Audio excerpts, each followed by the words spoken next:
Views expressed on this program are those of the hosts, guests, and callers, and are not necessarily those of this station, its management, or other advertisers. You're listening to Transformation Talk Radio.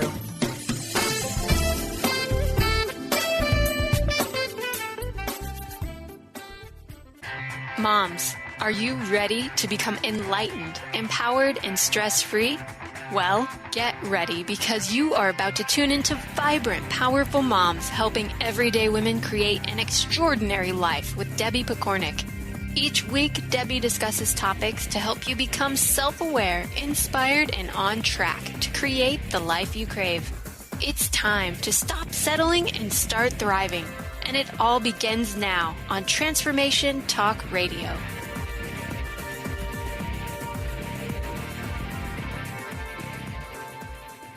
Welcome to the Vibrant Powerful Mom Show. I'm your host, Debbie Pokornik, and my mission is to help you tune into all aspects of your vibrant, powerful self so that you can fully enjoy the life you've come here to live at work, at home, and at play. Today, I'm super excited to share a guest with you that I went to school with, all the way from grade 7 through to grade 12 or senior year, as many of you know it. And then we kind of lost touch, as lots of people do after graduation. And just a few months ago, I had the pleasure of reconnecting with her at this little reunion that we had. And so we got talking, and it turns out she has a practice as a psychotherapist and has specialized in working with step families, in part because she is a stepmom herself. So as you can imagine, we had quite a conversation, and I just knew that I needed to have her on the show to share some of the wisdom she's acquired over the years as both a stepmom and a therapist that works with stepmoms and their families. Her name is Diane Gibson, although she will always be a Diane Corman to me. And yes. Exactly. And she's here today to talk about how you can be vibrant and powerful as a stepmom, even when you feel like an outsider. Diane, welcome to the Vibrant Powerful Mom Show. Oh, thank you, Deb. It's so exciting to be here, and I'm so glad we did reconnect, and we're having the chance to do this. Yes. Oh, it's just beautiful to me. I love it. Yeah, I know. I do too. Yeah. So why don't we start with having you share just a little bit of your own story as it relates to being a stepmom so that the listeners know what your circumstances were. Sure. I married for the first and only time when I was in my early 30s. And my new husband at the time had 2 children. And I had no idea what to expect as a stepmom. And we've now been married 18 and a half years, and I've learned a lot, and I've been through a lot. And as you mentioned earlier, this being a stepmom led me to becoming a therapist that helps stepmoms and stepfamilies. Isn't that so often the case? Yes. Yeah. I became a parent educator because I thought, wow, I need to learn how to be a good parent. Yeah, exactly. Yeah. And, there's being a step parent is in and of itself its own little phenomenon, or big phenomenon, really. It's not like being a parent. So absolutely. So how old were the kids? When I married John, they were...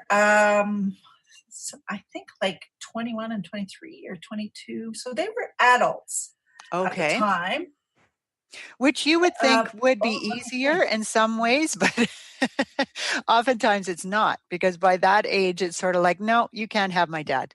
You know what? I think I'm doing my math wrong.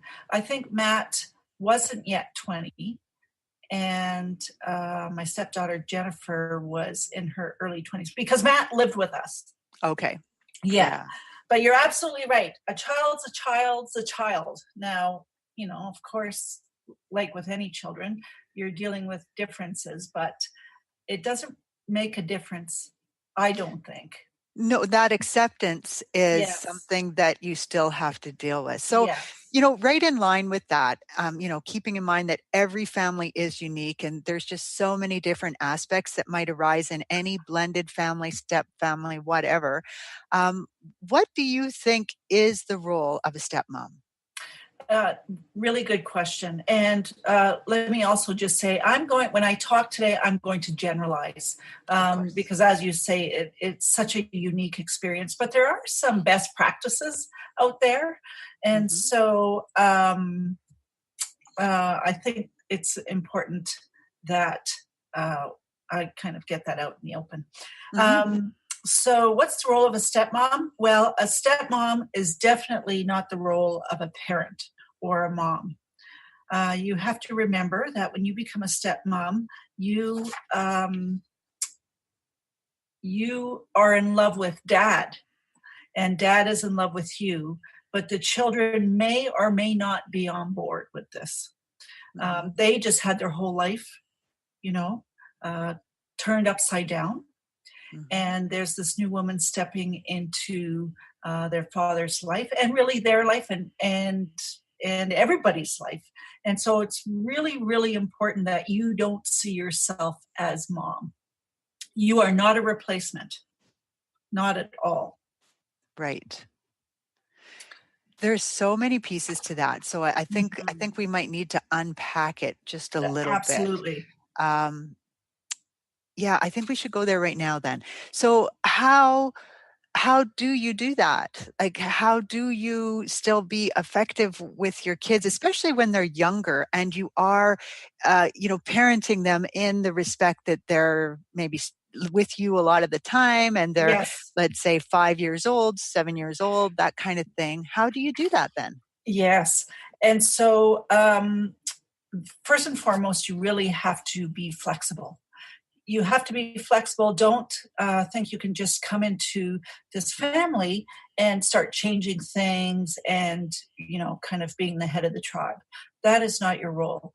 Of course, there are circumstances, say if mom has died or something like that. That's different. I'm talking in general when there is a bio mom involved, that you really don't think you're going to come in and start changing things. Be flexible. And really don't take things personally, at least in the few beginning years. The children are really trying to get used to you, trying to get used to their new environment, even if you've been around for a couple of years or whatever. I'm talking about when you and your partner decide to bond and you move in together, whether it's moving in together or getting married. When the children are with you, it is not your role to take over and be mother. Your role is to support dad and helping dad be the parent. Now, will there be instances where you are the adult in charge? Well, of course there will be. Of course. Right. And a good rule of thumb is to kind of see yourself, and dad can express to the kids as the adult in charge. And that would see yourself kind of like a teacher. Okay. And so, when kids are in school, they're expected to listen to the teacher. And if there's, a lack of respect, then it's dealt with in some sort of capacity. And so that's how it is for you when you're stepping into the role of stepmom. Awesome. It's interesting because I also teach parents how can I say this? If you are able to remove yourself and not take things personally, you will be a much better parent. Right? Yes. Because that is the ego. The ego is the one that, gets hurt and strikes back and gives ultimatums and blames others. Yeah, exactly. Yeah. So it's interesting that it comes up there too, that, don't take it personally. And of course we're human. So there's times where you're going to take it personally, but the moment you can recognize that and sort of flip that switch and go, okay, this isn't about me. Yeah. This is about them being angry or hurt or upset or whatever. Or the big one is confused. Yeah, absolutely. As we know, we, for the most part, expect the children to go back and forth to two different homes. Oh my goodness, especially young children. I mean, I didn't experience a a step family when I was growing up, but I can't imagine what it's like for a child to go back and forth. It can't Mhm. be easy. And so, well, and I know for sure it's not easy. And Right. so we really have to give them the opportunity to get used to all of this change. Their world, like I said earlier, has just been turned upside down. And, we're in love, dad and stepmom are in love, but the children have not caught up yet. Chances are Right. they have not. And Right. so I think one of the most important things as a stepmom that you can focus on is having a great relationship with your partner. Mm. That's going to be one of the most important things because you will have to, your partner has to understand and empathize what you're going through, and you have to understand and empathize what he's going through. Or, you know, um, and if your partner, if your husband is thinking that you're going to come in and take over the motherly duties, you need to Mhm. have a good conversation about, Absolutely. what's this going to look like? And, because let's say dad works long hours or something like that, there's got to be a really good and big conversation about this. As a matter of fact, I would suggest get a professional in to help you because that's how important that conversation is.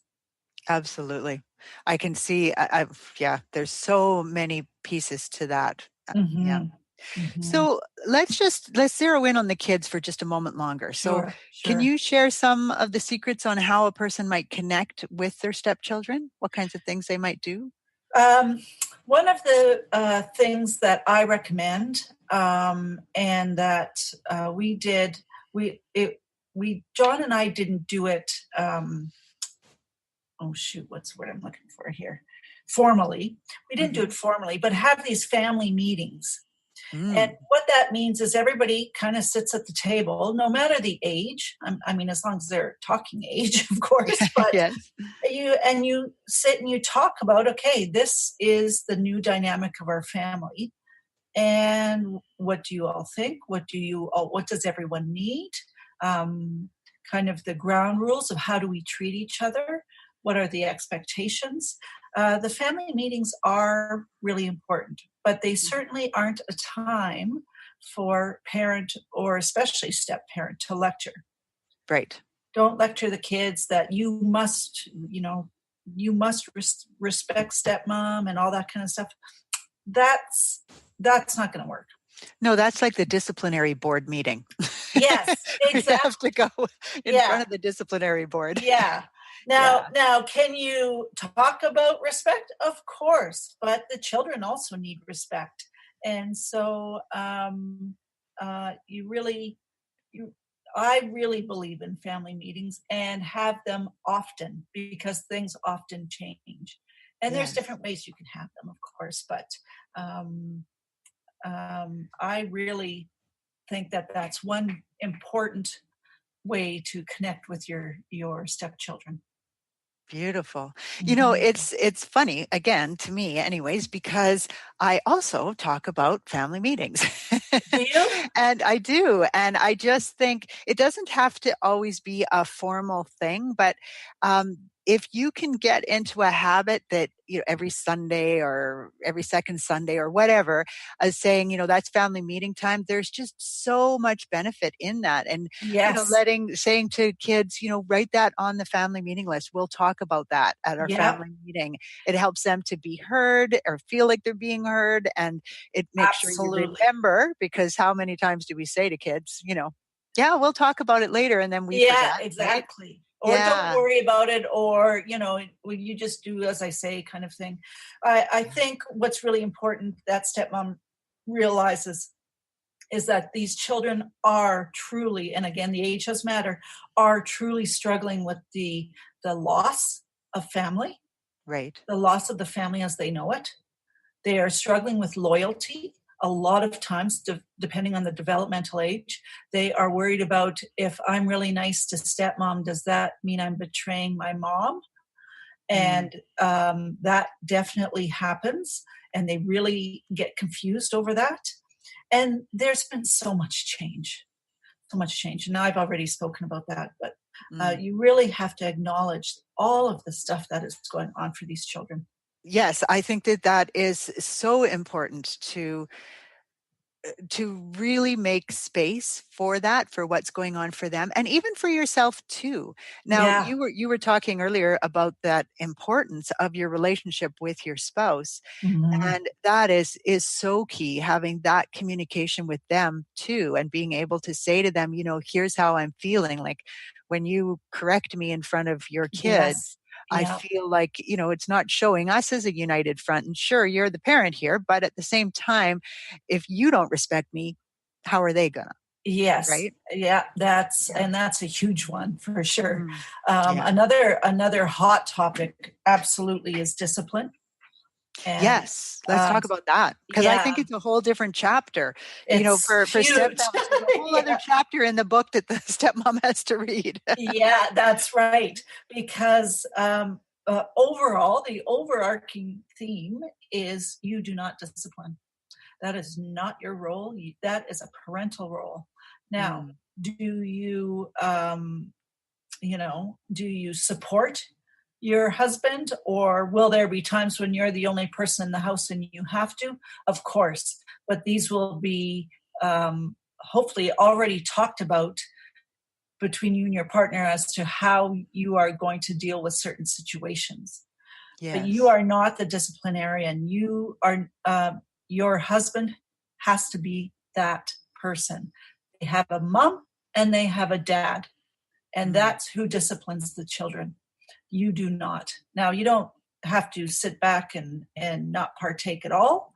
Um, you can be an influencer. You can certainly influence your partner, but that's not your role. And I see it very often that, especially stepmoms, I have to say, we kind of feel like we need to be a mom, and mhm. this is kind of confusing to talk about, especially if you haven't experienced it. But um, there is a big difference between mom and stepmom. Some of the things for sure overlap, but you are not their mom. They have a mom. And Right. so you are their stepmom. That is who you are. And so really keep in mind again that these children and and you and your partner have all come from very tumultuous pasts because there's been a divorce, there's Right. been a separation. So there's already likely been some good fighting that everybody has witnessed. So the last thing these kids want to see is dad and stepmom fighting, because Right. the only thing that those children want is dad to be happy. And Mhm. that's a guarantee. And so, So um, how do you flip this? Like, if let's flip this right on its head now and say, sure. okay, so what does the mom do? So let's say her stepchild is 7 years old and Yeah. she's in charge. So she's kind of Uh-huh. like the babysitter, right? Yes. That's Yes, really kind of exactly. her role. Yep. And the 7-year-old doesn't come straight home from school, or maybe they're 10, whatever age they would be, they're walking home from school and they stop at a friend's place and they don't come home. And so, she ends up having to find them, and it's a very stressful, scary time. And most of us get emotionally aroused when that happens. Yes. Now she's got to go deal with them. So I'm wondering if we can give mom some of the things they can do. Sure. Yeah. So, if possible, you contact dad and or mom, bio mom, if Okay. possible. If that is not possible, then you do step into the role of caregiver and you go find them.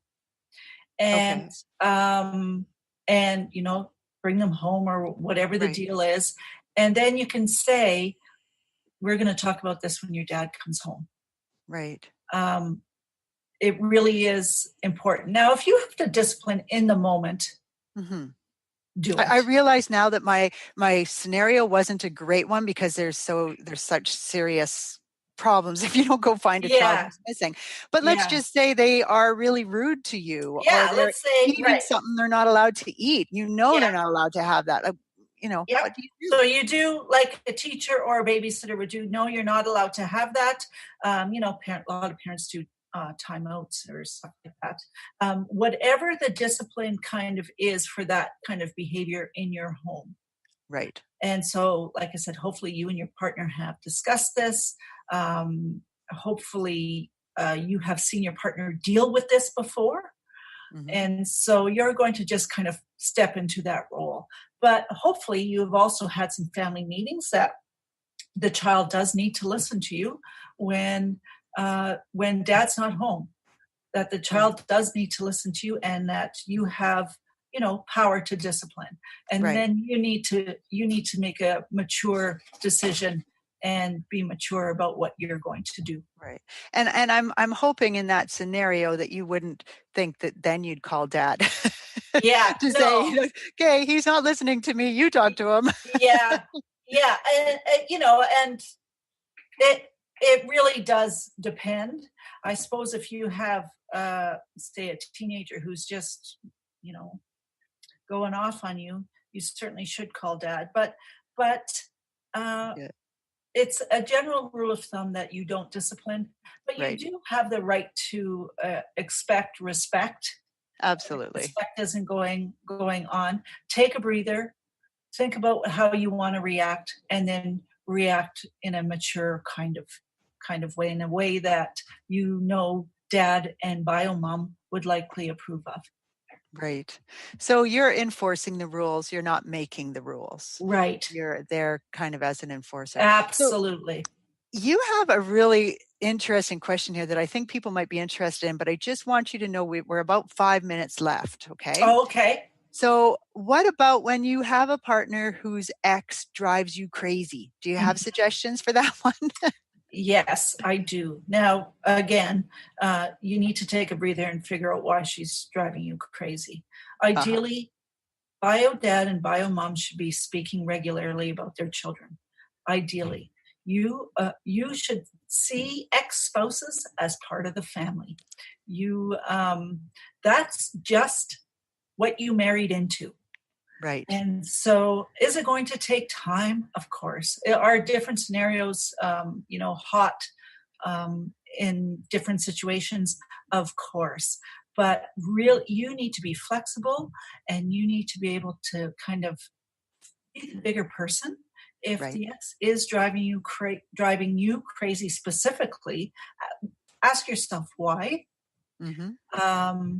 If possible, reach out to bio mom when you think it's a good time, when you think she's ready, so that you can talk maybe about how she would like you to do things and stuff like that. Right. For me, it took a few years. I was quite nervous meeting our ex-wife. Right.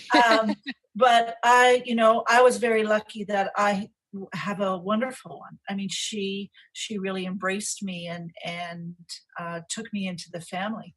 Nice. So I was really lucky. But I think that when it's not like that, again, your husband needs to step up, and your husband needs to deal with her on a regular basis. Now, if you're thinking your husband talks way too much to her or something like that, then you and your husband need to talk about it. Right. But you don't ever step in. I see some stepmoms who want to always be included in all emails and always be at all say school meetings and things like that. You don't necessarily have to do that. Sure, you are part of the parenting, but if it's going to make the child uncomfortable, do not go. Do not go. You're always make decisions that are children-based. Nice. And that comes right back to what you said before about not taking it personally. Yeah. Like now, that child needs their mom and their dad, and they don't need their stepmom, their stepdad, their stepdog. And you're not going to get those kudos. You just aren't. Not from the kids, not from a lot of people, not from society. The stepmom is often and almost always viewed as an outsider. We feel like outsiders. You're not really. You're just another part of the family. And Yes. so it takes a while to get your head wrapped around that, but get support. Talk to your husband a lot. Yes. If you can, go see a therapist if you need to, but have some support around you. So, during those times that are really tough. Right. Beautiful. So, Diane, you have a Facebook page, I right? do. That people Yes. can go to. Can you Sure. tell them that address real quick?